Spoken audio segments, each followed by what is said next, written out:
Hi viewers, இன்றைக்கி நம்ம வந்து சோலே பட்டோரே குழந்தைங்களுக்குலாம் ரொம்ப பிடிச்சமான டிஷ். இது பெரியவங்க வரைக்கும் பிடிக்கும். ஹோட்டலுக்கு போனாலே ஃபஸ்ட்டு இது தான் கேட்பாங்க.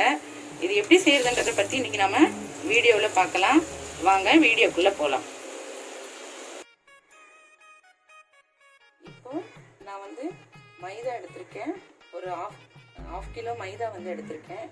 அதில் வந்துட்டு நாம் வந்து கொஞ்சம் வந்து சுகர் ஆட் பண்ணுறோம்.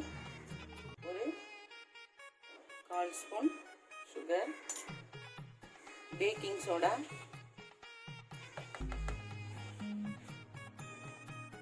அதுக்கு தேவையான சால்ட்,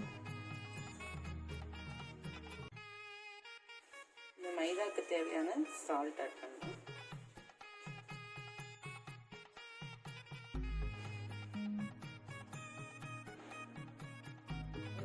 ஒரு 1/4 கப் கர்டு,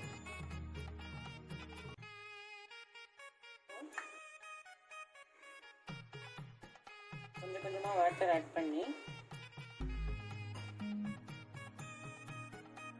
நல்ல ஒரு ஸ்மூத் டஃப் கொண்டு வரணும்.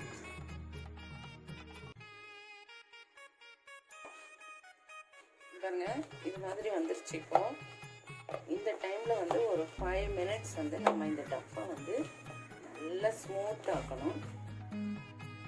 எல்லாமே நல்லா மிக்ஸ் ஆகணும். நம்ம போட்ட அந்த curd, sugar, salt, baking powder எல்லாமே வந்து நல்லா இதோட மிக்ஸ் ஆகணும். ஒரு 5 மினிட்ஸ் வந்து நம்ம கை நல்லா இந்த மாதிரி கொடுக்கணும். நல்லா வந்து அதை வந்து நல்லா அந்த டஃப்பை வந்து நான் வந்து நல்லா ஸ்மூத் பண்ணியிருக்கேன். இப்போது அது மேலே ஆயில் போட்டு இந்த மாதிரி ஆயில் அது மேலே ஃபுல்லாக அப்ளை பண்ணிடணும். பாருங்க, இதை வந்து நம்ம அப்படியே வச்சோம்னா இது நல்லா வந்து ஒரு 1/2 hour நல்லா ஊறட்டும். ஈவன் இப்போ உங்களுக்கு டைம் இருந்தால் 1 hour கூட இந்த மாதிரி நம்ம அப்படியே வச்சுருக்கலாம். இந்த சென்னா மசாலா நான் வந்து பாருங்க, சென்னா வந்து ஒரு 100 கிராம்ஸ் இருக்கும். நைட்டே வந்து தண்ணியில் ஊற போட்டு வச்சுருக்கோம்.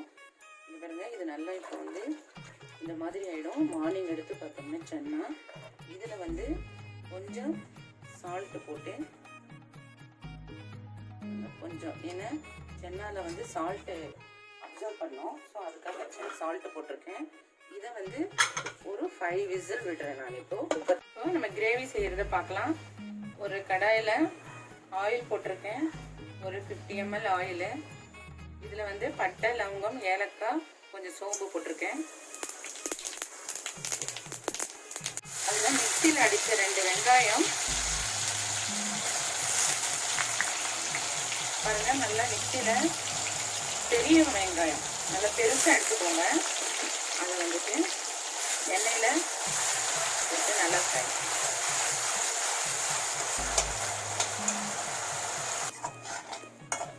பாருங்க, இந்த ஆனியன் வந்து நல்லா இந்த அளவுக்கு நீங்கள் ஃப்ரை பண்ணி எடுத்துக்கோங்க. விடாமல் கலரணும், இல்லைன்னா தீஞ்சிரும். இப்போ வந்துட்டு நாம தக்காளி போடலாம்.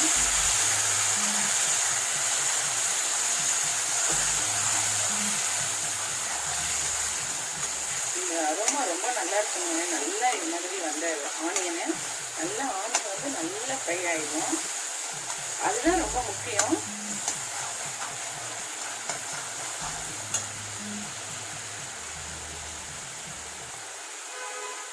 இப்போ அதில் ஒரு 1/2 ஸ்பூன் இஞ்சி பூண்டு பேஸ்ட் நான் போடுறேன். அதோட தக்காளி 2 தக்காளியும் நல்லா மிக்சியில் மேஷ் பண்ணி அரைச்சிட்டு மேஷ் பண்ணதையும் இதில் போட்டிருக்கோம். இப்போ நம்ம வந்துட்டு நான் வந்து 3 ஸ்பூன் தனியாத்தூள், 2 ஸ்பூன் மிளகாய் சில்லி பவுடர், அதில் வந்துட்டு மஞ்சத்தூள் வந்து ஒரு 1/2 ஸ்பூன் போட்டிருக்கேன், ஜீரகத்தூள் ஒரு 1/2 ஸ்பூன் போட்டிருக்கேன். எல்லாமே மிக்ஸ் பண்ணியிருக்கேன். அதை வந்து இந்த இதில் ஆட் பண்ணுறேன். இதோட பச்சை வாசனை போகட்டும். பாருங்கள், இந்த ஆனியன் நல்லா ஃப்ரை ஆனதுக்கப்புறம் பார்த்தீங்கன்னா ஆனியன் கலரே மாறிடுச்சு இல்லைங்களா? ஸோ அந்த பதம் கொண்டு வந்துடணும். இப்போ இது கொஞ்சம் பச்சை வாசனை போகட்டும். இப்போ இது நல்லா வந்து அந்த பச்சை வாசனை போயிடுச்சு இதில். இப்போ வந்து நம்ம வந்து வேக வச்சு வச்சுருக்கிற சென்னா இருக்குது இல்லைங்களா? அது அந்த தண்ணியோடையே இதில் நம்ம ஆட் பண்ணுறோம்.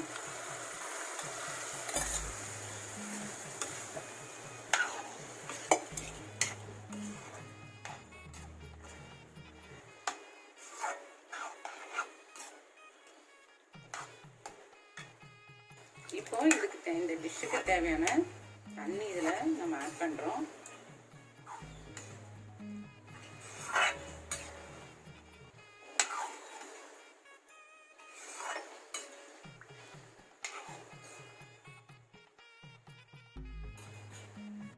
இந்த டிஷ்ஷுக்கு தேவையான சால்ட்டும் நான் ஆட் பண்ணிடுறேன்.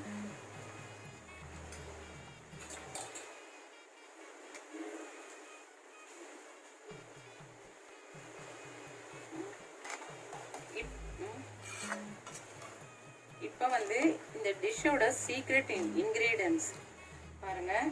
நான் வந்து டீத்தூள், அந்த டீத்தூள் வந்து நல்லா தண்ணியில் போட்டு கொதிக்க வச்சு அந்த தண்ணியை வந்து ஃபில்டர் பண்ணியிருக்கேன்.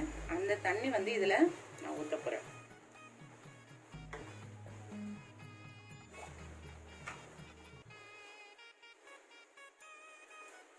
அதில் கொஞ்சம் பேக்கிங் சோடா தண்ணியில் கரைச்சிட்டு பாருங்கள், இப்படி தண்ணியில் கரைச்சிட்டு இதில் ஆட் பண்ணிடுறோம்.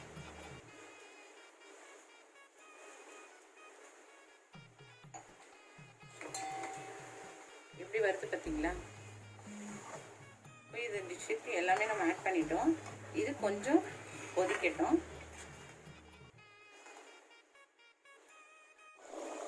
இப்போ நான் வந்து அந்த கடாயிலேருந்து எடுத்துட்டு குக்கருக்கு அதே இந்த சென்னா வேக வச்ச குக்கர்லேயே நான் ட்ரான்ஸ்ஃபர் பண்ணியிருக்கேன்.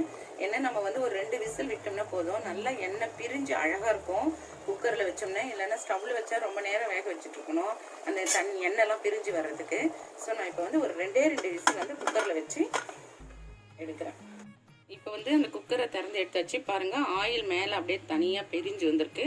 இதில் வந்து கஸ்தூரி மேத்தி இருக்குது. கஸ்தூரி மேத்தி எடுத்து நான் வந்து கொஞ்சம் வந்து ட்ரையாக வந்து கடாயில் போட்டு ஃப்ரை பண்ணிட்டேன். ஃப்ரை பண்ணி தூள் பண்ணியிருக்கேன். கஸ்தூரி மேத்தி ஆட் பண்ணியாச்சு. அதோட கொஞ்சம் கார்னிஷிங்க்கு கொத்தமல்லி ஆட் பண்ணுறேன். இப்போ இதை வந்து ஒரு சர்விங் பவுலுக்கு மாற்றுறேன். இப்போ மாவோட பதத்தை பார்க்கலாம். பாருங்க, மாவு நல்லா பாருங்க, நல்லா இதாக இருக்குது. இல்லை நல்லா பஃபியாக வந்திருக்கு. இப்போ வந்து இதில் வந்து நம்ம எடுத்துக்கிறோம் ஒரு ரவுண்டு.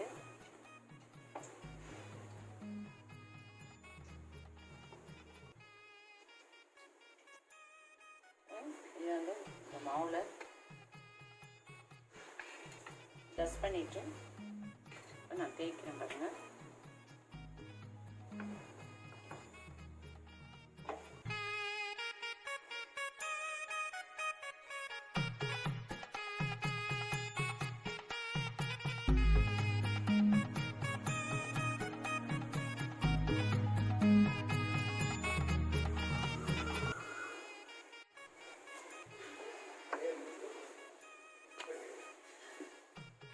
இது மாதிரி வந்ததை நம்ம இப்போ வந்து எண்ணெயில் போடுறோம். மெதுவாக போடுங்க.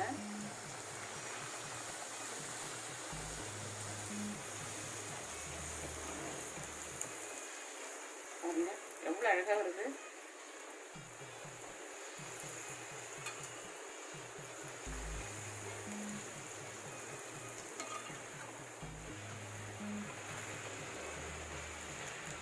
இந்த கலர் வரணும். ஒயிட்டாக எடுக்காதீங்க. ஏன்னா வந்து மைதா வந்து வெந்திருக்காது. நம்ம ஒயிட்டாக எடுத்துட்டோம்னா ஒரு சிலர் கலர் வேணுன்றதுக்காக ஒயிட்டாலாம் எடுப்பாங்க. அந்த மாதிரி நம்ம எடுக்கவே கூடாது. இங்கே பாருங்கள், இந்த ப்ரௌனிஷ் வரணும். வந்தால் தான் நம்ம எடுக்கணும். அப்போ தான் நல்லா மைதா வெந்திருக்கும் எண்ணெயில். பாருங்கள், ரொம்ப நல்லா வந்திருக்கு. இந்த நம்ம அந்த இது சீக்ரெட் இன்க்ரீடியன்ஸான அந்த டீத்தூள் போட்டனால தான் இந்த கலரு. இன்னொன்று ஆனியன் வந்து நான் ரொம்ப ஃப்ரை பண்ண பார்த்தீங்க இல்லைங்களா? ஸோ அதோட கலர் தான் இது மாதிரி வந்திருக்கு. ரொம்ப நல்லாயிருக்கு, டேஸ்ட்டும் நான் ரொம்ப நல்லாயிருக்கு. நாங்கள் சாப்பிட்டு பார்த்துட்டோம். நீங்களும் இதே மாதிரி இதில் லெமன் போட்டு கொஞ்சம் ஆனியன் வச்சு இந்த பச்சை மிளகாவும் பக்கத்தில் அப்படியே பார்த்து ஒரு கடி கடிச்சிட்டு இந்த பூரியை சாப்பிட்டீங்கன்னா, சோளா பூரியை சாப்பிட்டீங்கன்னா அவ்வளோ நல்லாயிருக்கும். இதே மாதிரி நீங்களும் வீட்டில் ட்ரை பண்ணுங்கள். ரொம்ப நல்லாயிருக்கும், டேஸ்டியானது. லைக் பண்ணுங்கள், ஷேர் பண்ணுங்கள், சப்ஸ்கிரைப் பண்ணுங்கள். நன்றி நேயர்களே.